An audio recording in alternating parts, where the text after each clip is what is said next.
बोलिए श्री सद्गुरु महाराज की जय। श्री सद्गुरु महाराज की जय। श्री सद्गुरु महाराज की जय। ध्यान मूलम गुरुर्मूर्ति पूजामूलं गुरुः पदम् मन्त्रमूलं गुरुर्वाक्यम्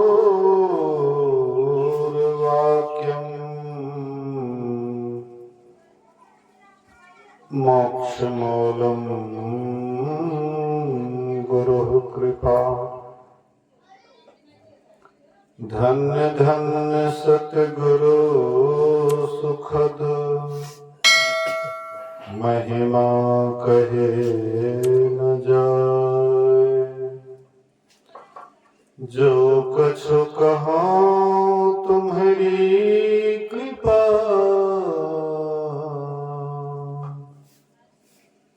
मोते कछु न बसाए। सर्वत्र सर्वदा वर्तमान सद्गुरु महाराज जी के पावन चरणों में कोटि कोटि नमन। उपस्थित धर्म प्रेमी सत्संगी बंधुओं, पूजनीय माताओं तथा भक्तिमती बहनों,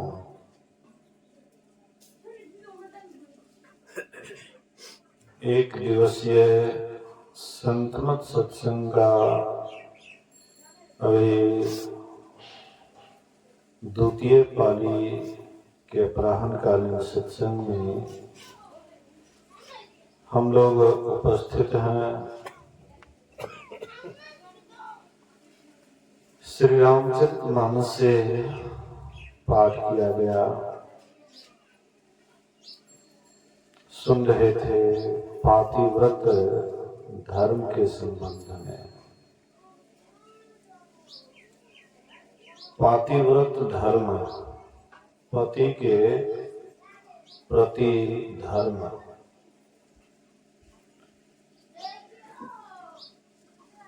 पत्नी को पति के प्रति कैसा बर्ताव करना चाहिए, कैसा भाव रखना चाहिए।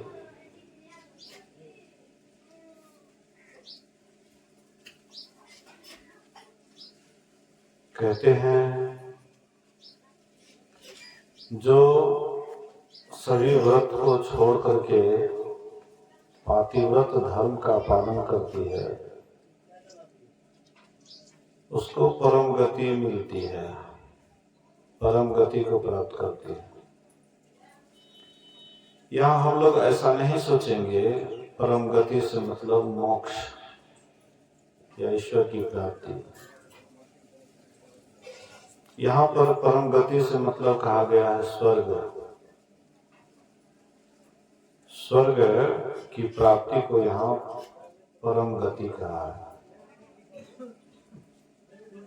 लेकिन स्वर्ग प्राप्ति परम गति नहीं है।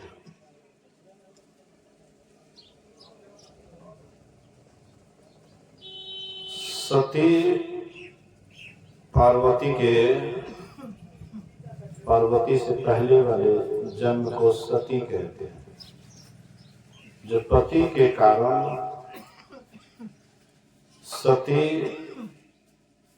सती हो गई थी। प्रजापति दक्ष के यज्ञ में अपने पति के भाग को नहीं देख करके सती हो गई, अर्थात यज्ञ अग्नि में अपने को समाप्त कर दी, जला दी। लेकिन इससे सती को परम गति नहीं मिली, आवागमन का चक्र नाश नहीं हुआ। मां सबरी भले ही उनका नाम सती नारियों में नहीं आती है। पति उसका छोड़ करके भाग गए तो पति के पीछे नहीं गई, वो परमात्मा की भक्ति की और ऐसी गति को मां सबरी ने प्राप्त की जिस गति को सती भी प्राप्त नहीं कर सकी। सबरी कहाँ गई? कही कथा सकल बिलो की हरिमुख हृदय पद पंकज धरे, तजी जोग पावक दे हरि पद नील भई जहाँ नहीं फिरे।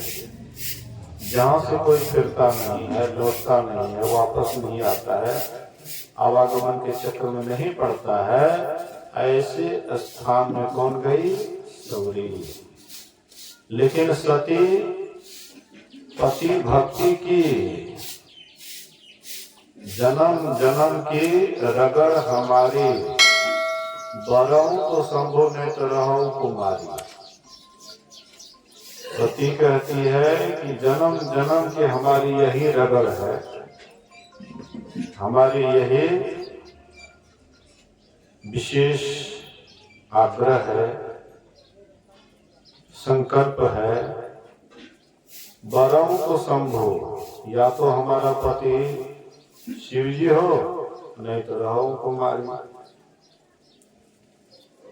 तो शंभु को पति बना ली, शिव जी को पति बना ली, लेकिन फिर भी दुख से छुट्टी नहीं, फिर भी दुख सुख में आना पड़ा। लेकिन सबरी भले ही अपने पति को उतना स्थान नहीं दी जितना ईश्वर भक्ति को, गुरु को उन्होंने विशेष आस्था दी, गुरु के बात पर बहुत विश्वास किया, उनके बात पर चले, तो सबरी परमात्मा के परम पद को प्राप्त कर लिए। ऐसे बहुत सारे उदाहरण हैं जो ईश्वर भक्ति करके, गुरु भक्ति करके परम पद को हासिल किया। तो यहाँ पर कहने का आशा है, मतलब है कि संसार में हम आप जिसके साथ रहते हैं उसके प्रति दोनों का कर्तव्य बराबर होना चाहिए।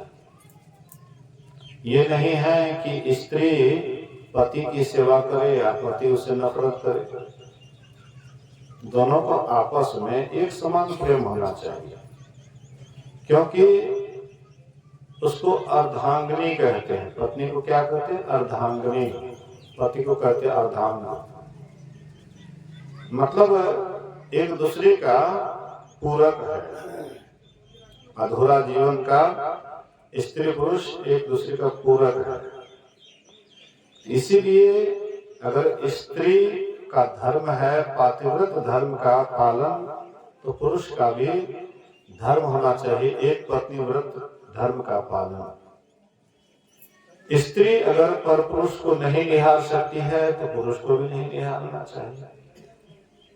ऐसा नहीं कि स्त्री पर पुरुष को नहीं निहारेंगे, उसका पति बहुत स्त्री को निहारते रहेंगे तो ये रुचित नहीं।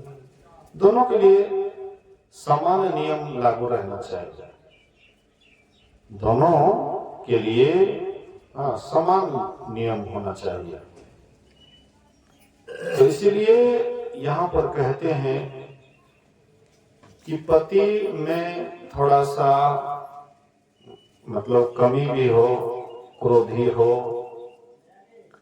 बहरा हो, अंधा हो, लंगड़ा हो, लुल्हा हो, किसी भी प्रकार का पति है तो क्या करना चाहिए? उसका अपमान नहीं करना चाहिए, उसका सम्मान करना चाहिए, उसकी सेवा करनी चाहिए।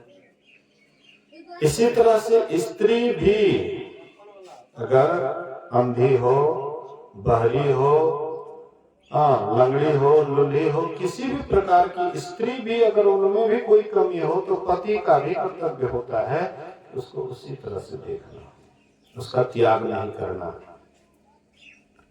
दोनों का इस तरह का मतलब प्रेम होना चाहिए, इस तरह का प्रेम होना चाहिए कि शरीर से ऊपर उठ करके प्रेम होना चाहिए। लेकिन हम आप जो पति पत्नी का संबंध होता है तो केवल शरीर तक ही सीमित रहता है। एक दूसरे को शरीर के ही प्रति आकर्षित होते हैं। शादी विवाह भी शरीर को देख करके ही, शरीर पर आकर्षित होकर के ही शादी विवाह होता है। इसलिए जीवन में कभी पति पत्नी के प्रति उसका प्रेम नहीं हो पाता जैसा होना चाहिए। राम जी को जो सीता से प्रेम था केवल शारीरिक प्रेम नहीं था, शरीर से ऊपर उठ करके मन को कहिए, अब मन से भी ऊपर उठ करके आत्मा से प्रेम था। आत्मा की गहराई को राम जी छुए थे, सीता जी भी आत्मा की गहराई को छुई थी। शरीर से जो प्रेम होता है ये क्षणभंगुर है, तत्कालीन है, तत्कालीन प्रेम है। इसीलिए अगर किसी की स्त्री मर जाती है तो तुरंत पति दूसरा विवाह कर लेता है। लेकिन देखिएगा कि किसी स्त्री का पति मर जाता है वो जल्दी विवाह नहीं करती है। स्त्रियां मैं प्रायः देखता हूं विधवा होकर के एक बच्चा दो बच्चा पर भी वो संतोष करके और जीवन बिता लेती है, लेकिन पुरुष ऐसा नहीं कर पाता है। पुरुष जैसे ही पत्नी शरीर छोड़ती है, अगर सच्चा प्रेम दोनों में हो तो शरीर छोड़ भी देंगे तो पर भी दूसरा शादी का नाम वो नहीं लेंगे कि दूसरी शादी कैसे करें। ऐसा नहीं होता, इसलिए कि वो केवल शरीर से ही प्रेम करते हैं। तो शरीर से प्रेम करते हैं, शरीर छूट गया तो फिर आत्मा की गहराई को तो उन्होंने देखा नहीं। तो आत्मा की गहराई को नहीं देखा तो शरीर छूट गया तो फिर दूसरा शरीर खोजेगा, नहीं खोजेगा। शरीर को जो भोग विलास की ही वस्तु समझता है, भोग विलास तक ही जिसका मन सीमित रहता है, उसके आगे वह नहीं बढ़ पाता है। तो शरीर छूटने के बाद वह शरीर को खोजेगा। आज ये शरीर, कल वो शरीर, परसों वो शरीर, इसी का नाम तो व्यभिचार है। पर पुरुष पर नारी से जो एकांतिक गलत संबंध करते हैं इसी को तो व्यभिचार कहते हैं। लेकिन प्रेम एक अलग चीज है। भगवान कृष्ण बहुत गोपियों से प्रेम करते थे, लेकिन यहाँ पर वासना नहीं था, प्रेम था, शुद्ध प्रेम। शुद्ध प्रेम आप गुरु से भी कर सकते हैं, पवित्र प्रेम गुरु से भी कर सकते हैं। गुरु शिष्य से कर सकता है, शिष्या से कर सकता है, लेकिन शुद्ध भाव होना चाहिए। मन में किसी प्रकार का उल्टा विचार नहीं होना चाहिए। उल्टा विचार हो भी तो स्त्री को पति के साथ और पति को स्त्री के साथ, यही दोनों का उल्टा विचार हो, क्योंकि पति पत्नी है, कोई बात नहीं है। लेकिन यहां तक भी अगर वह ठीक रह जाए तो फिर कहना क्या है। तो प्रेम केवल शरीर तक ही सीमित नहीं रहना चाहिए। एक पति पत्नी में बड़ा प्रेम था, लेकिन हमको लगता है कि शरीर तक ही प्रेम सीमित था। तो पत्नी को कोई विशेष रोग हो जाती है, डॉक्टर जवाब देगी कि बचने वाली नहीं है। तो पत्नी कहती है कि देखिए आपका बाल बच्चे बड़ा बड़ा हो गया, आपको भोजन चाहिए, भोजन तो बना करके देगी, बेटी है बेटा है सब योग्य हो गया है, इसलिए आप दूसरी शादी नहीं कीजिएगा, आप हमको वचन दीजिए। पति बोले मैं तुमको वचन देता हूं, मैं दूसरी शादी नहीं करूंगा। लेकिन पत्नी शरीर छोड़ी, वार्षिक श्राद्ध भी नहीं हुआ ना, इस बीच में शादी विवाह ठीक नहीं मानते हैं हिंदू धर्म के परंपरा के अनुसार जब तक बरखी नहीं हो जाता है ना, तब तक बीच में शादी नहीं करनी चाहिए। लेकिन इतना मन चंचल था, बीच में तुरंत शादी कर दिया। तो बोलिए उसका प्रेम कहां तक रहा? शरीर तक ही सीमित रहा ना। अगर मन से अगर सही उसको प्रेम होता तो जो वचन दिए थे उसका पालन करते, लेकिन नहीं कर पाए। विषय लोलुपता के कारण अपने आप को नहीं संभाल पाए। ये शरीर से जो जिसका लगाव होता है, शरीर पर ही जो आकर्षित होते हैं, हाँ, रूप को देख करके ही जो शादी करते हैं, रूप पर ही सीमित रहते हैं, तो वह कभी भी न तो पातिव्रत धर्म का पालन कर सकती कोई स्त्री, और न ही कोई पुरुष पतिव्रत धर्म का पालन कर सकता है। आखिर क्या रहस्य है कि स्त्री पुरुष पर आकर्षित होते हैं और पुरुष स्त्री पर आकर्षित होते हैं? इसका मूल रहस्य थोड़ा गहराई से देखिएगा। आखिर एक दूसरे के प्रति आकर्षित होते क्यों हैं? इसलिए कि गहराई में सबके अंदर में परमात्मा है। परमात्मा की ही छवि के कारण एक दूसरे पर आकर्षित हो रहा है, और कोई कुछ नहीं है। अगर बढ़िया से देखिएगा तो इस शरीर में जो है गंदगी ही गंदगी भरा हुआ है। गहराई से थोड़ा गौर से ध्यान से अगर देखिएगा तो शरीर में बिल्कुल गंदगी ही गंदगी भरा, लेकिन फिर भी सुंदर क्यों लगता है? फिर भी सुंदर क्यों लगती है? इसलिए कि परमात्मा की छवि उसमें ढूंढना चाहिए। परमात्मा उसमें है, इसलिए एक दूसरे पर आकर्षण हो रहा है, आकर्षित हो रहा है। थोड़ा और गहराई में जाइएगा, प्रेम के गहराई में, तो परमात्मा का भी दर्शन होता है। एक दूसरे के प्रति एक दूसरे में परमात्मा का दर्शन होता है। प्रेम पवित्र प्रेम होना चाहिए, इतना पवित्र प्रेम होना चाहिए। मैं सुबह में भी प्रेम के ही संबंध में विशेष बोला था। पवित्र प्रेम होना चाहिए एकदम बिल्कुल। अगर ऐसा प्रेम हो तो वह परमात्मा से मिला देता है। पवित्र प्रेम परमात्मा से मिला देता है, ईश्वर से मिला देता है। जैसे हम आपको आवागमन से सदा के लिए छुट्टी मिल जाती है, इसलिए चाहिए स्त्री को भी और पुरुष को भी, दोनों अपने अपने धर्म का पालन करेंगे। 4 कैटेगरी की पतिव्रता के संबंध में कहा गया। उत्तम के असभस्मन माही, सपने हो आन पुरुष जग नहीं। उत्तम श्रेणी की जो पतिव्रता होती है, वह स्वपति को छोड़ करके स्वप्न में भी पर पुरुष को याद नहीं करती है।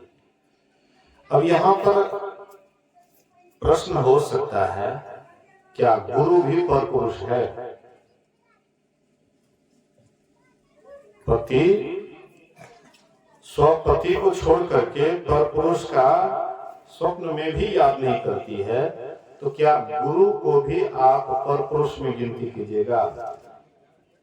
तो भक्ति का श्रोते रुक जाएगा।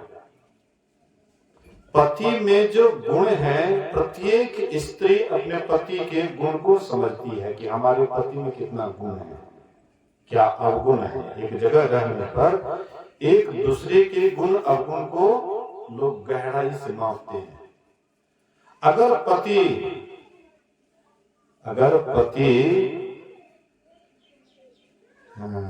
योगेंद्र नाथ, भूपेंद्र नाथ योगी के समान हो, भूपेंद्र नाथ था ना, गुरु महाराज जैसे भेंट हुई थी। भूपेंद्र नाथ सन्याल ऐसे कुछ नाम था। सत्संग जो है जी, भूपेंद्र नाथ सन्याल था सर।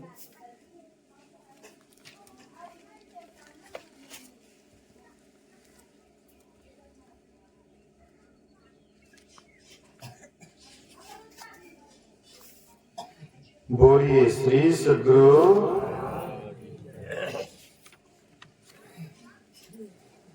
हाँ, भूपेंद्र नाथ संज्ञान, ठीक है बोले। गुरु महाराज जी कहते थे कि अगर पति भूपेंद्र नाथ संज्ञान की तरह हो तो ऐसे स्त्री को तो गुरु बनाने की कोई आवश्यकता नहीं है। भूपेंद्र नाथ संज्ञान की तरफ पहुंचे हुए महात्मा हो तो उसको दूसरे गुरु की कोई आवश्यकता नहीं। जितना गुण गुरु में होना चाहिए उतना गुण उनके पति के अंदर ही था, तो क्यों वह दूसरे के पास जाएंगे? पति से ही जो ज्ञान मिल सकता है तो दूसरे के पास क्यों जाएंगे? लेकिन सभी पति वैसे नहीं होते।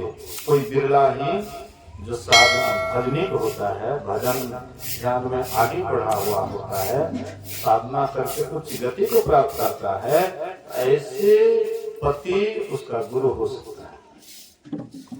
वह पति गुरु के योग्य है। मैंने सुना है कि भूपेंद्र नाथ संज्ञान पहले अपनी पत्नी को दीक्षा नहीं दी, पहले अपने पत्नी को नहीं दी। बहुत कहने सुनने पर, बहुत आग्रह करने पर, बहुत बाद में अपनी पत्नी को वह दीक्षा दी। भूपेंद्र नाथ संज्ञान पहुंचे हुए योगी पुरुष थे। लेकिन प्रत्येक स्त्री अगर सोचेंगे कि हमारा पति ही गुरु हो, लेकिन वह उनके पास में वह अध्यात्म ज्ञान नहीं हो जिससे जीव का परम कल्याण होता है, तो पति को मानने पर भी उसका पूरा काम नहीं बनेगा। इसलिए पतिव्रता धर्म को देखते हुए, धारण करते हुए कोई ज्ञानी साधु महापुरुष हो उनको गुरु चयन कर सकती है, और उसका ध्यान करने से उसका पातिव्रत खंडन नहीं होता है। उनका याद करने से, उनके ज्ञान के अनुसार चलने से उनके पातिव्रत धर्म में लेश मात्र भी गड़बड़ी नहीं होती है। वह परपुरुष नहीं हुआ। जो अध्यात्म ज्ञान के ज्ञानी महापुरुष होते हैं उनको गुरु धारण करना पातिव्रत धर्म के खिलाफ नहीं है। यहाँ तक कि उनको पातिव्रत धर्म पालन करने में और बल मिलता है। जो ध्यान भजन करते हैं उनके अंदर एक आत्म बल होता है। किसी भी परिस्थिति में ऐसे स्त्री का मन विचलित नहीं होता। जो ध्यान में कुछ आगे बढ़ जाती है, ध्यान भजन में जो कुछ आगे ऊपर उड़ जाती है, तो विषय की तरफ उसका मन दौड़ता नहीं है। परिस्थिति उलट पुलट होने के बाद भी उसका मन मतलब इधर उधर नहीं होता है। तो इसीलिए कहने का आशा है, मतलब है स्त्रियों को गुरु धारण करना चाहिए। गुरु नाम है ज्ञान का, शिष्य सीख ले सोए, ज्ञान मर जात जाने बिना, गुरु और शिष्य न कोई। तो पति को मानना है, उसका सम्मान करना है। लेकिन हाँ, जो ज्ञान पति के पास नहीं है, अगर दूसरे के पास वह ज्ञान है तो उनसे जरूर ग्रहण करना चाहिए, जरूर प्राप्त करना चाहिए। तो उत्तम श्रेणी की पतिव्रता जो स्वपति को छोड़ करके परपुरुष का स्वप्न में भी याद नहीं करती है, तो ऐसे को एक नंबर की पतिव्रता कहा गया है। तो मैंने कहा कि परपुरुष मतलब गुरु को छोड़ करके। बोलिए श्री सद्गुरु। फिर दूसरी श्रेणी की पतिव्रता के संबंध में आप सुन रहे थे, मध्यम पर पति देखनी कैसे, भ्राता पिता पुत्र निज जैसे। मध्यम श्रेणी की जो पतिव्रता होती है वह परपुरुष को कैसे देखती है? तो अपने से जो विशेष बड़े हैं, बुजुर्ग हैं, उसको पिता के समान समझती है।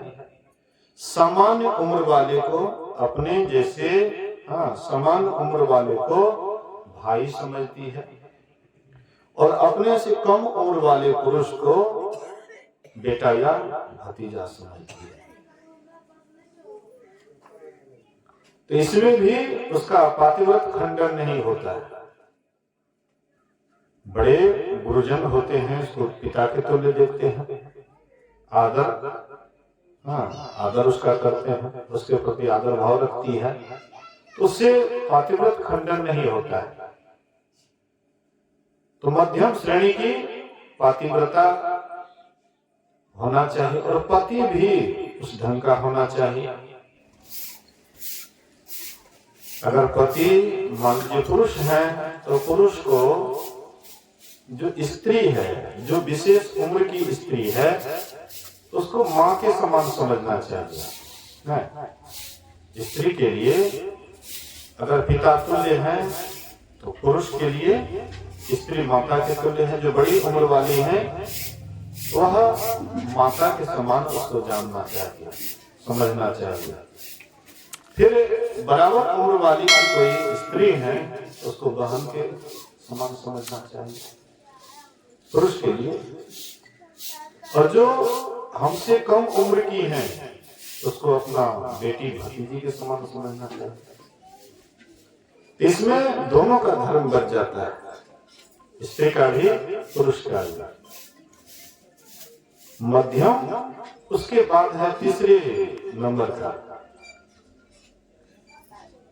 बिनु अवसर धर्म विचारी समुझ कुल रही ते निकृष्ट सुति अस्कह। जो धर्म को विचार करके, जो धर्म की मर्यादा को समझ करके, कुल की प्रतिष्ठा को समझ करके पर पुरुष से किसी तरह से बची रहते हैं, पर पुरुष से धर्म विचार समझ करके, कुल की मर्यादा समझ करके पुरुष से बची रहती है, एकांतिक गलत संबंध जो नहीं करती है, तो वह तृतीय दर्जे की पतिव्रता है। चौथे दर्जे की बिनु अवसर भयते रह जोई जाने हो अधम नारी जग सोई। चौथे कैटेगरी के पतिव्रता कौन है? अवसर नहीं मिला, संजोग नहीं मिला, चाहे किसी पुरुष से प्रेम करने के लिए, चाहे किसी पुरुष से मिलने के लिए, अनैतिक संबंध करने के लिए, लेकिन उनको ऐसा मौका नहीं मिला, अवसर नहीं मिला। इसीलिए मौका नहीं मिलने के कारण अपने आप को किसी तरह से बची। ये चौथे दर्जे की पतिव्रता है। क्षण सुख लागी जन्म सतकोटि और दुख न समझते ही समको कोटि। बोलिए श्री सद्गुरु। यहाँ पर बढ़िया से ध्यान दीजिएगा। पति पत्नी का जो शारीरिक संबंध का जो सुख होता है वह क्षण मात्र के लिए होता है। पति पत्नी का संजोग क्षण मात्र के लिए होता है। वही सुख वह दूसरे पुरुष में ढूंढ लेती है, तो क्षण मात्र के लिए किसी पर पुरुष से प्रेम करती है, शारीरिक संबंध बनाती है। तो कहते हैं क्षण सुख लागी जन्म सतकोटि। ये क्षण भंगुर सुख के लिए, थोड़ी देर के लिए जो अपने पातिव्रत धर्म का पालन नहीं करती है, कहते उसको रोड़ नरक होता है। थोड़ी सी सुख के लिए अपना स्वपति के रहते हुए फिर भी पर पुरुष से शारीरिक संबंध बनाती है। पर पुरुष से जो पति पत्नी का संबंध होता है दूसरे पुरुष से बनाती है, तो गोस्वामी जी कहते हैं उनको रोड़ा नरक की प्राप्ति होते। हमको लगता है कि कोई स्त्री अगर यहाँ पर रामचरितमानस को लिखती तो वह कहती कि पर पुरुष किसी पर नारी से अगर संबंध बनाएंगे उनको भी रोड़ा नरक, दोनों के लिए तो एक ही नियम होना चाहिए। नहीं, कोई पुरुष अगर किसी स्त्री से शारीरिक संबंध बनाए तो उनको भी वही दंड मिलेगा जो स्त्री को मिलेगा। कानून बनाने वाले जो भी हैं सबके लिए एक ही कानून बनाएंगे कि अलग अलग बनाएंगे? एक के लिए कोई विशेष, एक के लिए कम? दोनों मनुष्य हैं, दोनों को जीने का स्वतंत्रता है, दोनों पर लागू है। पुरुष भी अगर किसी स्त्री से अनैतिक संबंध करेंगे तो पुरुष को भी रौरव नरक भोगना पड़ेगा। और कोई स्त्री अगर किसी पुरुष से शारीरिक संबंध बनाएगी उसको भी रौरव नरक भोगना पड़ेगा। इसलिए थोड़ी देर के सुख के लिए अपने आप को पतित नहीं बनाना चाहिए। बोलिए श्री सद्गुरु। थोड़ी देर के सुख के लिए, थोड़ा सा क्षणभंगुर सुख के लिए अपने जीवन को नरक में नहीं डालना चाहिए। ये जीवन आप हमको यहाँ तक कि स्वर्ग को कौन कहे, परमात्मा को प्राप्त करा देने की क्षमता रखते हैं। ये जीवन जो हम आपको मिला है, मनुष्य शरीर जो मिला है, ये अद्भुत है। इस शरीर से अद्भुत काम हो सकता है। इस शरीर से हम पशु भी बन सकते हैं। मनुष्य होते हुए ये शरीर से हम पशु भी बन सकते हैं, और हम अगर चाहेंगे तो देवता की ऊंचाई से भी ज्यादा ऊपर जा सकते हैं। देवता जहाँ तक स्वर्गलोक में है, उससे भी ऊंचे लोक में हम जा सकते हैं। परम पद को भी हम हासिल कर सकते हैं। हम मनुष्य में इतना क्षमता है। तो हम आप ये जीवन को किस तरह से जी रहे हैं, हम ये जीवन पर किस तरह से हमारा दिमाग फोकस कर रहा है, हम अपने आप को किस ओर ले जा रहे हैं, ये अपने आप में थोड़ा सा विचार करें। देखें कि हमारा मन कहाँ जा रहा है, विचार कहाँ जा रहा है। इसलिए महापुरुष कहते हैं संयमित जीवन सबसे उत्तम जीवन है। कहे कबीर निज रहनी समारी, सदा आनंद रहे नर नारी। जो अपने रहनी को संभाल लेता है, जो अपने गहनी को संभाल लेता है, जो अपने विचार पर सुंदर विचार को संभाल लेता है, कहते हैं कहे कबीर निज रहनी समारी, सदा आनंद रहे नर नारी। वह नर हो या नारी हो, आनंद में रहे। इसलिए महापुरुष कहते हैं स्त्रियों को पातिव्रत धर्म का पालन करना चाहिए। सीता जी भी उसी कैटेगरी में थी। सीता जी पति से अपने पति से बहुत प्रेम करती थी। राम भगवान भी सीता से कम प्रेम नहीं करते थे, वे भी बहुत प्रेम करते थे। राजा महाराजा चक्रवर्ती का बेटा था। राजा दशरथ को 3 पत्नी, राजा दशरथ को 3 पत्नी, कौशल्या, कैकेयी, सुमित्रा, 3 कैकेयी। लेकिन राम केवल एक ही पत्नी पर अपने आप को रखा। सीता ही उसके जीवन में एक ही पत्नी रही। चाहते तो राम भी और शादी कर सकते थे, नहीं, परिस्थिति भी वैसा हुआ। परिस्थिति वैसा हुआ कि राम जी को दूसरी शादी कर लेनी चाहिए। जब सीता जी वनवास में थी और यज्ञ करना था, अश्वमेध यज्ञ करना था, और उस यज्ञ में पति पत्नी दोनों सहभागिनी होते हैं, उस यज्ञ में भाग लेते हैं। लेकिन यज्ञ का संकल्प हो गया, यज्ञ करना है, ऐसा तय हो गया। लेकिन बाद में तो विचार करने लगे कि पुरुष के साथ स्त्री भी होना चाहिए यज्ञ में। जो यज्ञ करता है उनको दोनों मिलकर के यज्ञ करना चाहिए। तो भाई राम जी तो सीता को वनवास दे दिए। अब सीता को ला तो सकते नहीं है। रघुकुल रीत सदा चली आई, प्राण जाई पर वचन न जाई। तो वचन तो दे दिए हैं 14 वर्ष के लिए, 12 वर्ष के लिए सीता जी को वनवास, तो उसको तो बीच में ला नहीं सकते हैं। यज्ञ भी मतलब यज्ञ के लिए भी संकल्प हो गया है, यज्ञ भी करना ही पड़ेगा। अब क्या करें? सबके सब आपस में कनाफूसी करने लगेंगे। अब तो सीधे राम जी दूसरी विवाह करेंगे। प्रजाओं में बहुत खलबली की तरह सब जगह फैल जाता है कि राम जी अब दूसरी शादी करेंगे। लेकिन जब वह समय आया तो पूछते हैं कि राम क्या करोगे? यज्ञ का संकल्प तो ले लिए हो, लेकिन स्त्री पुरुष दोनों उसमें समान मात्रा में दोनों को भाग लेना पड़ता है। यज्ञ में स्त्री पुरुष दोनों का जरूरत है। मैंने सुना है कि प्रधानमंत्री नरेंद्र मोदी जब नामांकन के लिए, प्रधानमंत्री के नामांकन के लिए जब आवेदन दिए थे तो वहां पर बोले थे कि पत्नी का भी नाम देने के लिए, पता नहीं जो हो। तो बहुत दिन से उसकी पत्नी छिपी हुई थी, कोई नहीं जानते थे कि उसको भी पत्नी है, नहीं जानते थे लोग। लेकिन आश्चर्य है, वह पत्नी का भी आश्चर्य है। नरेंद्र मोदी की पत्नी के त्याग को क्या कहना है। अभी वर्तमान में उसकी पत्नी कितनी बड़ी त्यागी है।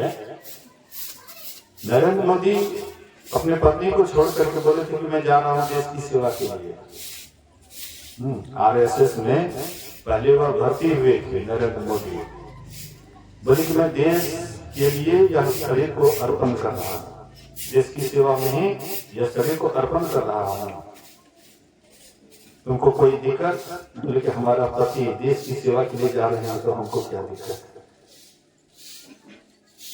वह भी रह गई, थोड़ा सा ही कभी शिकायत नहीं की। शिकायत करती तो बहुत आदमी जानते, लेकिन जब वह समय आया, जब नामांकन के लिए जब बोले कि नहीं उसका भी नाम देना पड़ेगा, तो मजबूर होकर के नरेंद्र मोदी उसका नाम दिए। तब जनता को मालूम हुआ कि उनको भी पत्नी है और अभी तक साध्वी बनी हुई है, अपना जीवन यापन के लिए मेहनत करती है और साध्वी जीवन बिता रही है। नरेंद्र मोदी एक नंबर के साधु है। नरेंद्र मोदी भले ही देखने में लगता है, लेकिन एक नंबर के साधु है। साधु का वेशभूषा नहीं, गेरुआ वस्त्र नहीं पहने हुए, लेकिन नरेंद्र मोदी एक नंबर के साधु है। इसलिए गर्व होना चाहिए, इस देशवासी को गर्व होना चाहिए कि ऐसे प्रधानमंत्री इतने बड़े त्याग, उनकी पत्नी की भी बलिदान की, क्या कहना है, ऐसे होना चाहिए।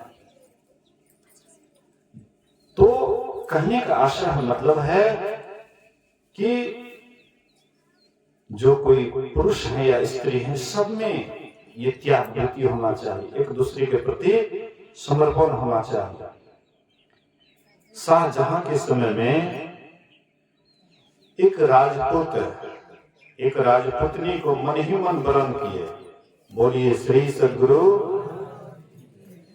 मन ही मन चुन लिए कि ये हमारे पत्नी है, वो सोच लिए कि ये हमारे पति है।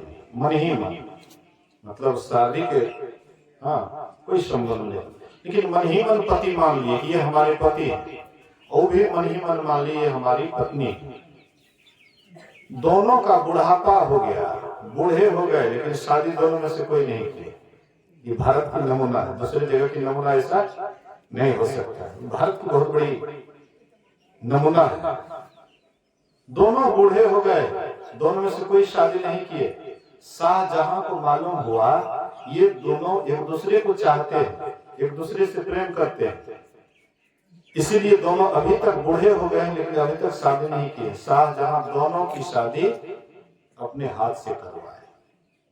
भाई कितना बड़ा त्याग है, कैसा प्रेम है। एक बार प्रेम हो गया तो दूसरे के प्रति आंख उठा करके जीवन में नहीं देखे, यह है सच्चा प्रेम। आजकल जो प्रेम होता है वो मतलब दिखावटी प्रेम है, दिखने के लिए प्रेम कहते हैं, लेकिन उनके अंदर वो वासना भरी हुई होती है। वासना से वे अपने वासना को नहीं संभाल पाते हैं, प्रेम के नाम पर नाटक करते हैं, और बाद में झगड़ा झंझट इतना होता है कि दोनों तलाक देने पर उतर जाते हैं। इससे पहले दूसरे पर मरने मिटने के लिए तैयार, और फिर बाद में मरने के लिए तैयार। हम तुमको छोड़ेंगे नहीं, कथा हम तुमको छोड़ेंगे नहीं। ये कौन सा प्रेम है? दिखावटी, मतलब शरीर तक ही जिसका प्रेम सीमित है वहां पर ऐसा होगा। लेकिन जिनको मन से प्रेम है, आत्मा से प्रेम है, वो कभी भी एक दूसरे का शिकायत नहीं कर सकता। मतलब कहने का तो गोस्वामी तुलसीदास जी महाराज कहते हैं कि जितने भी पुरुष हैं, नारी हैं, सबको सामान्य में सबका अधिकार है एक दूसरे का सम्मान करना, एक दूसरे के प्रति आभार प्रकट करना। कभी अगर पत्नी से गलती हो जाती है तो पति को सहने का गुण होना चाहिए कि चलो भाई हाँ गलती हो गई, खैर कोई बात नहीं। कभी पति से गलती हो जाए तो पत्नी को भी क्षमा कर देना चाहिए। अगर इस तरह से एक दूसरे के कमी को नहीं निहारेंगे, बखान नहीं करेंगे, तो आपस में जल्दी दरार नहीं होगा, आपस में जल्दी बेमेल नहीं होगा। लेकिन ऐसा नहीं करते हैं, एक दूसरे का सहने के लिए नहीं जानता है, इसलिए दिन रात आपस में कलह होते रहता है। और जिसके परिवार में पति पत्नी में कलह होता है, वो समझिए कि नरक, ये घर नरक समान है।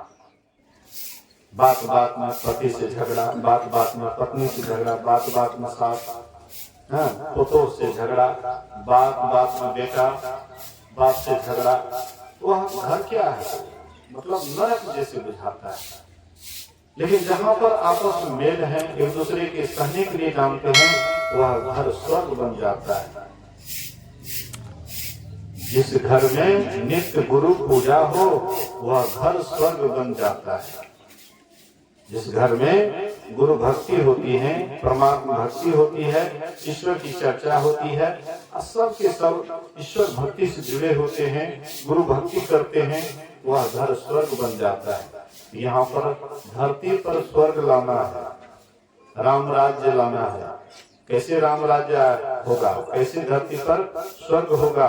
आपस में प्रेम से रहिए, आपस में प्रेम से रहिए, पातिव्रत धर्म का पालन कीजिए और पत्नी धर्म का स्त्री भी पालन करे। हम आप इस कथा को बहुत बार सुने होंगे, सावित्री और सत्यवान की कथा। बोलिए श्री सद्गुरु। सत्यवान सावित्री की कथा बहुत बार सुने होंगे। एक छोटा सा उदाहरण के लिए मैं इस कथा को प्रस्तुत कर रहा हूं कि सत्यवान और सावित्री का दाम्पत्य जीवन कैसा था। पहले जमाने में कोई भी मतलब युवती थी, राजकुमारी थी, तो वह पति को अपने से चयन करती थी, पसंद करती थी। जिसको अपना पति चयन करती थी, पति वरण करती थी, तो वही उसका पति होता था। सावित्री के भी मन के समान, मन जैसा चाहता था वैसा पति इसको नहीं मिल रही थी। तो बहुत जगह ढूंढे, बहुत जगह देखे, लेकिन इनके मन के मुताबिक पति नहीं मिला। तो उनके साथ में ठाकुर पंडित को साथ कर दिए और बोले कि पुत्री तुम अपने से ही पति का चयन करो। तो वैसे हुआ, जंगली रास्ता से जा रहे थे, संजोग से सत्यवान लकड़ी काट रहा था वृक्ष पर। उनके ओज तेज को देख करके, उनके विशेष क्षत्रिय वाला गुण को देख करके उनको पसंद हो जाता है। उसी को वह मन ही मन वर्ण कर लेती है कि यही हमारा पति होगा तो यही हमारा पति, नहीं तो दूसरा नहीं। तो वहां से वह फिर दूसरे तरफ नहीं गई, वहां से घर लौट आई। तो उनके पिता पूछते हैं कि कहो पसंद हुआ कोई? बोले कि हाँ। बोले कौन है? बोले कि जंगल में लकड़ी काटता है, जंगल में ही रहता है, उसके माँ बाप भी अंधे हैं। कोई भी माँ बाप को अच्छा लगेगा मेरी पुत्री जिसको वरण की है वह मतलब जो है गरीब हैं, जंगल में रहते हैं, इधर ये राजकुमारी है और उसके साथ ससुर भी आंख से अंधे हैं। पसंद उसके पिता को अच्छा नहीं लगा कि तुम ये क्या करती है, अपना नियम दिमाग से निकाल दो बात। और उसी समय में वार्तालाप हो रहा था, नारदो बाबा पहुंच गए उसी समय।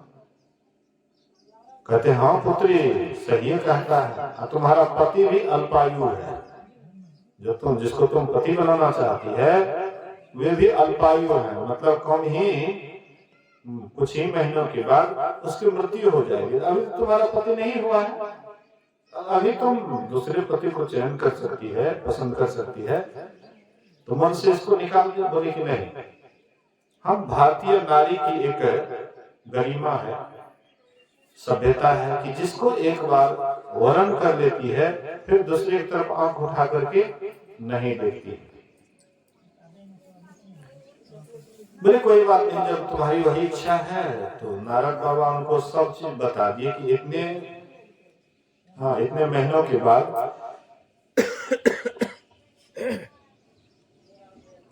तुम्हारे पति की मृत्यु हो जाएगी। दिन तिथि सब चीज बता दी। तो शादी हो जाती है सत्यवान से। शादी होने के बाद ये राज पोशाक उतार करके एक जंगल में जैसे साधारण स्त्री रहती है उसी तरह से ये साधारण स्त्री का वेशभूषा बना करके जंगल में रहने लगी।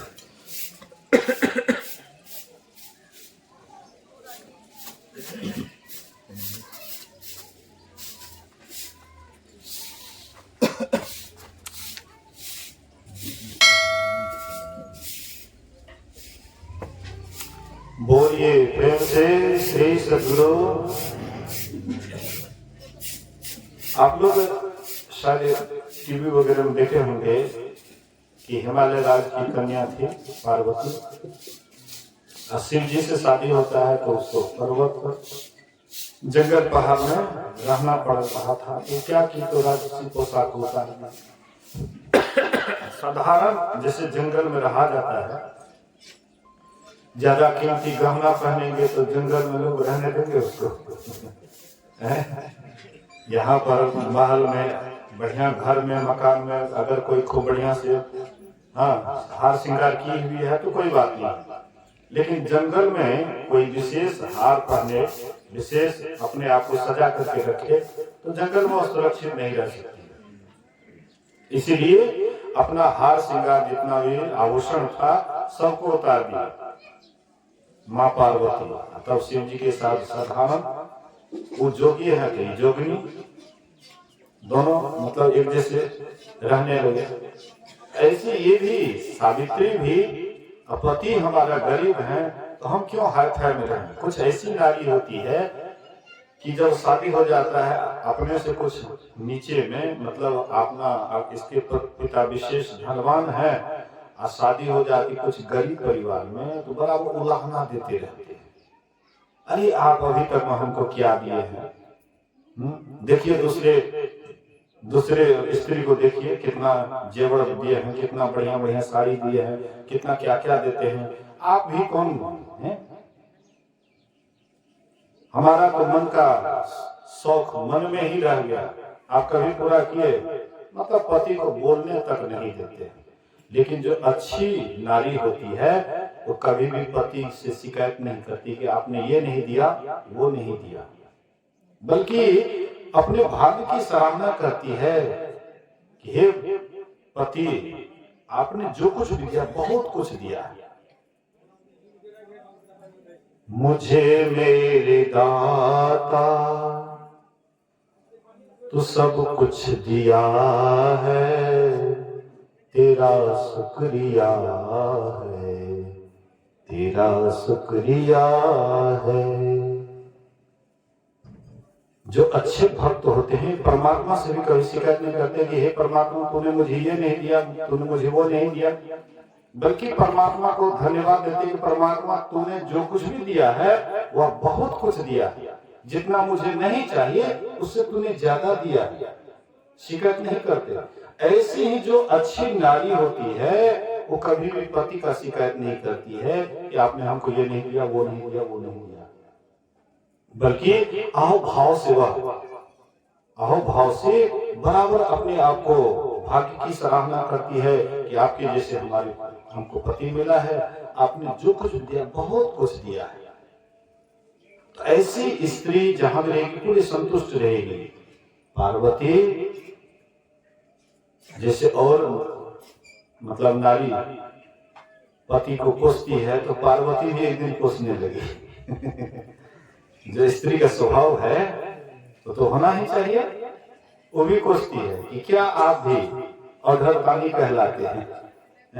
लोगों को घर मकान जो मांगता है वही दे देते हैं। अपने लिए कभी सोचे हैं दूसरे के लिए आप क्या क्या नहीं करते हैं अपने लिए कभी आप सोचे हैं? शिव जी कहते तो क्या करें? जो दानी होता है वो अपने लिए नहीं सोचता है कि हम कैसे हैं, क्या है, हमारी क्या स्थिति है, वो कभी अपने पर विचार नहीं करते। और हर दानी दूसरे को ही देने में, जब अपने ही सब बचा करके रखेंगे तो उसको दानी लोग कहेंगे हैं?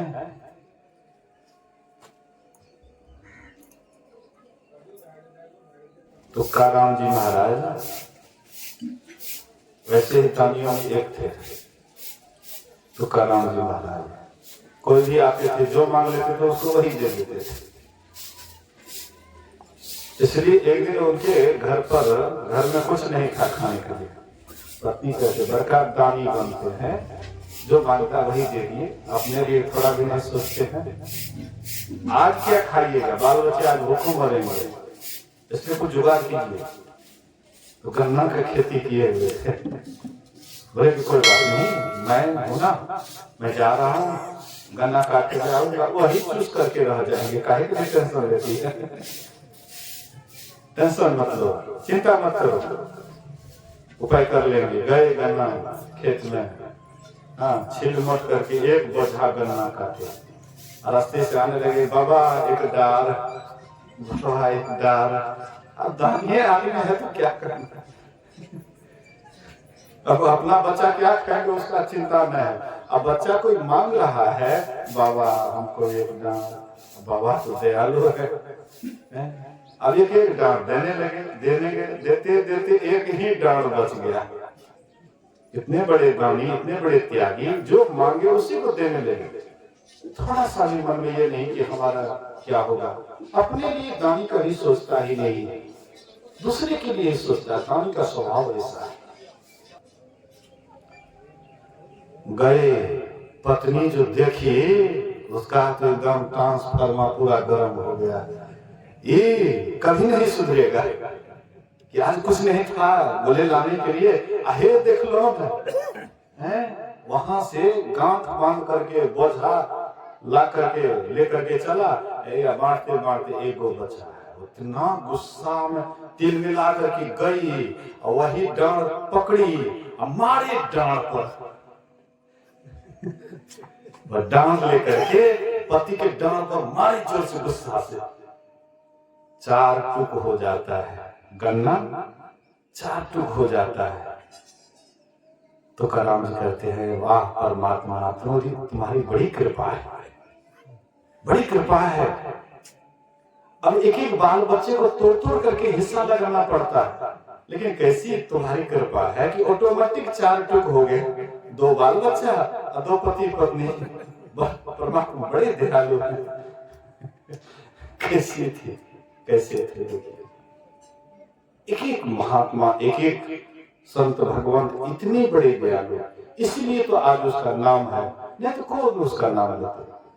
तो इसी पार्वती कहती है बड़े दानी कहलाते हैं। लेकिन अपने लिए कभी सोचे, अपने लिए भी कुछ सोचिए। हाँ तो क्या सोचे, बोलो तो तुम ही कहो क्या करें।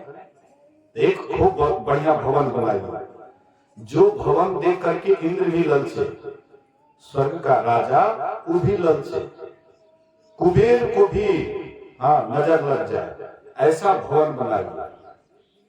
शिव जी कहते तब तो ऐसा करना पड़ेगा।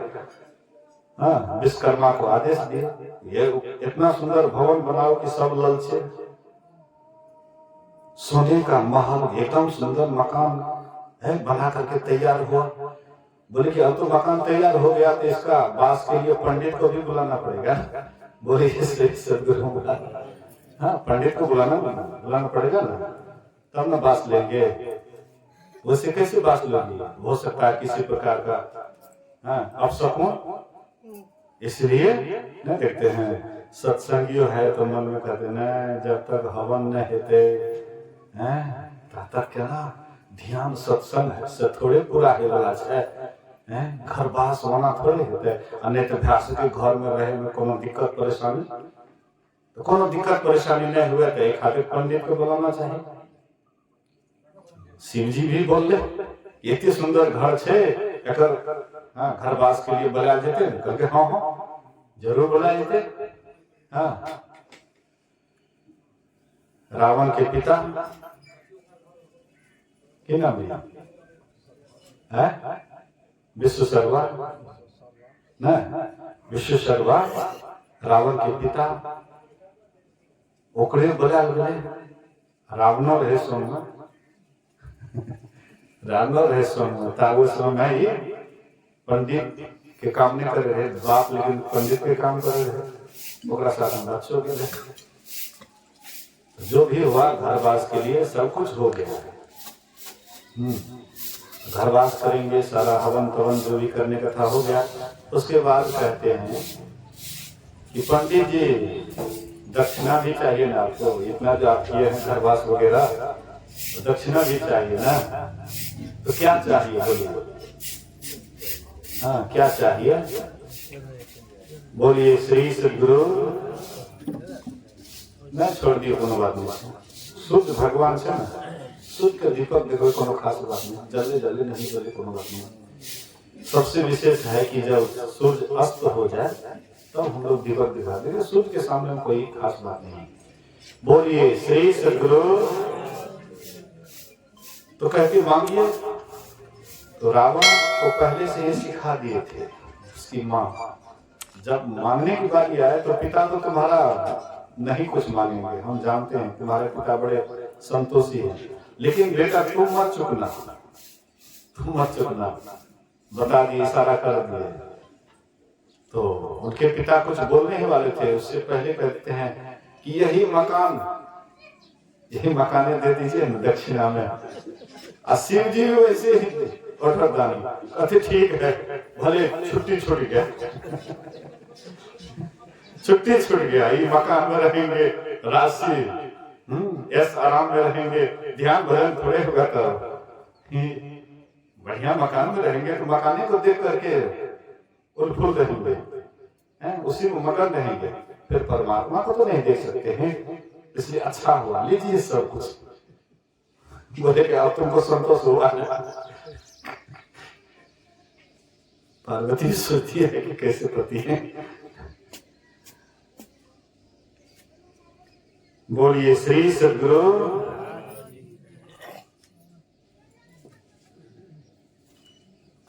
एक बार हम लोग बुलंद आवाज में जय जयकार करें। बोलिए श्री सदगुरु।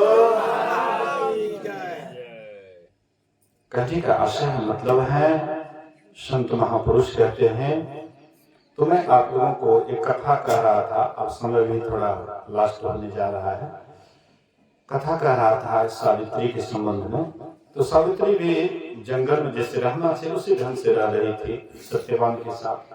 कभी कोई शिकायत का मौका नहीं देती थी कि हम राजकुमारी थी या यहाँ पर जंगल में कैसे रहूंगी, आप मेरे लिए कुछ नहीं सोचते, कभी शिकायत नहीं। सत्यवान भी बहुत उसका मतलब देखरेख करते थे, अपना हिसाब किताब जितना भी उनके पास क्षमता था उतना वो बहुत देखरेख करते थे। तो वह जब समय आ गया तो वह कहती है अपने पति से कि पति तो मेरी भी इच्छा है वन देखने की, आप जो वन जा रहे हैं तो मेरी भी इच्छा है थोड़ा घूमो फिरो वन में, देखो सुनो। कहते तू काहे जाएगी, वन में बहुत हिंसक जानवर होते। नहीं, मेरी भी इच्छा है देखने की, आप रहेंगे मेरे साथ में तो हमको कोई डर नहीं रहेगा। तो सास ससुर से आज्ञा ले, बोले कि सास ससुर से आज्ञा ले लिए। अंधे हाँ हमारे माता पिता हैं तो उनको सब व्यवस्था हम कर दिए, नजदीक में पानी, नजदीक में भोजन, नजदीक में सारा व्यवस्था कर दिए हैं, आदेश भी ले लिए हैं। उन्होंने कहा कि कोई बात नहीं बेटी, जाओ बढ़िया से, अपना भी ख्याल रखना, अपने पति का भी ख्याल रखना। तो उनसे आज्ञा ले ली है, चल कोई बात नहीं, जब सास ससुर से आज्ञा ले ली है चलो कोई बात नहीं। गए, जाकर के जैसे वृक्ष पर चढ़ते हैं सत्यवान सूखी डाली को काटने के लिए, वैसे उनके सिर में बहुत जोर से दर्द होता है। कहती सावित्री मेरे सिर में बहुत जोर से दर्द हो रहा है। समझ गए सावित्री कि हमारे पति का अंतिम समय है। बोले कि नीचे उतर जाइए, जल्दी से नीचे उतर आइए। नीचे उतरे, उनके सिर को अपने जांग पर रख लेती है, सेवा करती है, सुरक्षा करती है, पैर को माथा को सहलाती है। उसी समय यमदूत आ गए, उनके तीर से प्राण निकालने का, शरीर से प्राण निकालने वाले। लेकिन वह कितना कोशिश की, लेकिन उसका कोशिश असफल रहा। अंत में यमदूत हार करके चले गए अपने मालिक के पास, यमराज के पास। महाराज वहां पर तो कोई विशेष सती नारी है, उनके पति के प्राण को हम लोग लेने से असमर्थ हो गए, उनके सत्य तेज के सामने में हम लोग टिक नहीं पाए। तो यमराज खुद आए और सत्यवान को प्यास लगा देते हैं। कहते हैं सावित्री बहुत जोर से प्यास लगी है, हमको पानी चाहिए। बोले पतिदेव मैं अभी तुरंत लाती हूँ। गए पानी लाने के लिए, तब तक में यमराज उनके शरीर से, सत्यवान के स्थूल शरीर से सूक्ष्म शरीर निकाल लिया और उसको बांध करके चलने लगे। सावित्री देखती है कि हमारे पति का शरीर मृत है, हमारे पति के शरीर से प्राण निकाल करके यमराज लेकर के जा रहे हैं। देख ली तो उसी के साथ लग जाए। हमारे पति को लेकर के जा रहे हैं तो हम यहाँ पर क्या करेंगे। वो भी चलने लगे। कुछ आगे बढ़ते यमराज घूम करके देखते हैं तो देखते हैं सावित्री भी पीछे से आ रही है। बोले कि बेटी, अरे जिसका अंतिम समय होता है वही इधर जाता है, इधर की यात्रा वही करता है। तुम्हारा अंतिम समय नहीं हुआ, इसलिए बेटी तुम लौट जाओ। अगर कोई वरदान चाहती है तो मांग ले, लौट जा। तो सावित्री एक ही वरदान में सब कुछ मांग लेती है कि हमारे सास ससुर सोने के कटोरा में दूध भात खाते हुए अपने पोते को देखे। एक ही वरदान में सब कुछ। सोना का कटोरी किसको मिलेगा? कोई राजा महाराजा को नहीं। साधारण के पास मिलेगा सोना का कटोरा। गुरु महाराज जी राजाओं के राजा महाराजा, तो गुरु महाराज जी सोने के थाली में, सोने के गिलास में, सोने का लोटा, ऐसे ही 3-4 सामान था। एक ही दिन खाए थे, उसके बाद दोबारा नहीं खाए थे। एक ही वरदान में वह सब कुछ मांग ली। यमराज अंत में हार खा करके उनके पति के शरीर में, स्थूल शरीर के अंदर फिर सूक्ष्म शरीर प्रवेश करा दिए और फिर शरीर वह जीवित होता है सत्यवान। ये इस कथा के माध्यम से एक ज्ञान मिलता है कि स्थूल शरीर के अंदर में सूक्ष्म शरीर है। और गुरु महाराज जी कहते थे कि सूक्ष्म शरीर नहीं है, सूक्ष्म के कारण भी, सूक्ष्म के अंदर भी कारण है, कारण के अंदर महाकारण है, महाकारण के अंदर केवल्य है। ये 5 शरीर के अंदर में जीवात्मा रहती है और जब तक ये 5 शरीर के अंदर में रहती है तब तक ये सदा बंधन में रहती है, आवागमन में रहती है। इसलिए ये शरीर से क्रम से अगर यह गुरु से दीक्षा लेकर के, गुरु से युक्ति जान करके मनोयोग पूर्वक जब साधना करते हैं, ध्यान करते हैं, तो स्थूल शरीर को ध्यान के द्वारा पार करते हैं। फिर सूक्ष्म को कारण में जाकर के, कारण को महाकारण में जाकर के, इस तरह से शरीर को प्रवेश कराते हुए, एक एक शरीर को पार करते हुए अंत में जो कैवल्य को भी पार कर जाता है, केवल शरीर को भी पार कर जाता है, तो परमात्मा और हम में तब कोई अंतर नहीं रहता है। तब हम प्रभु हम एक ही होई, द्वंद्व अद्वैत रहे नहीं कोई। हमें ही ऐसी आरती की जाए, भगवान जन्म दोहरे नहीं ली जाए। इस तरह का जब हो जाता है फिर आवागमन सदा के लिए समाप्त हो जाता है। तो हम आपको इस शिक्षा लेनी चाहिए कि हम आप अपने आप को कंट्रोल में रख करके, आचरण विचार सही रख करके, संसार के व्यवहार को भी देखें और साथ साथ ईश्वर के भक्ति, गुरु के भक्ति को भी देखेंगे। तो यहाँ भी हम आप सुखी रहेंगे, यहाँ से जाने के बाद भी परलोक में भी सुखी रहेंगे। तो इन्हीं वचन के साथ ये जो सत्संग करवाए हैं, कि नाम से परम श्रद्धे लक्ष्मण बाबू अपने पोते के जन्मदिन के शुभ अवसर पर यह सत्संग रखा है। हालांकि ये कह रहे थे बाबा 2 दिन का समय दीजिए। हम बोले कि देखिए हमारे पास 2 दिन का समय नहीं है, जिसको समय दे दिए हैं तो उसको तो कैसे लौटाएंगे। समय 1 दिन का है। अगर 2 दिन करना चाहते हैं तो क्षेत्रीय सत्संगी को आप कह दीजिए, 1 दिन वो लोग कर लेंगे और उसके बाद जो है दूसरे दिन हम भी भाग ले लेंगे। लेकिन वैसा संजोग नहीं मिला, तो चलिए कोई बात नहीं। एक घड़ी आधो घड़ी आधो में पुनियाद, तुलसी संगत साध के हरे करो अपराध। एक घड़ी आध घड़ी आधो में पुनियाद, लेकिन यहाँ पर तो कई घड़ी हुआ। इसलिए तो हम लोग गुरु महाराज से निवेदन करते हैं, प्रार्थना करते हैं कि जिस बच्चे के नाम पर, जिस बच्चे के जन्मदिन के नाम पर यह सत्संग का आयोजन किया गया है, वह बच्चा फले फूले, संसार की भी विद्या को जाने और परमार्थिक विद्या को भी जान करके ये लोग परलोक दोनों जीवन सुखी हो। साथ ही उनके माता पिता, दादा दादी, उन सब की भी सेवा करे, अपने देश की सेवा करे, अड़ोस पड़ोस से मेल से रहे। और आप लोग भी सत्संगी जो सुबह में भी आए, अभी के सत्संग में भी आए, गुरु महाराज से आप लोगों के लिए प्रार्थना करता हूँ, ये लोग पर लोग दोनों जीवन अच्छा हो। इसी सुवचन के साथ बोलिए प्रेम से श्री सद्गुरु महाराज की जय।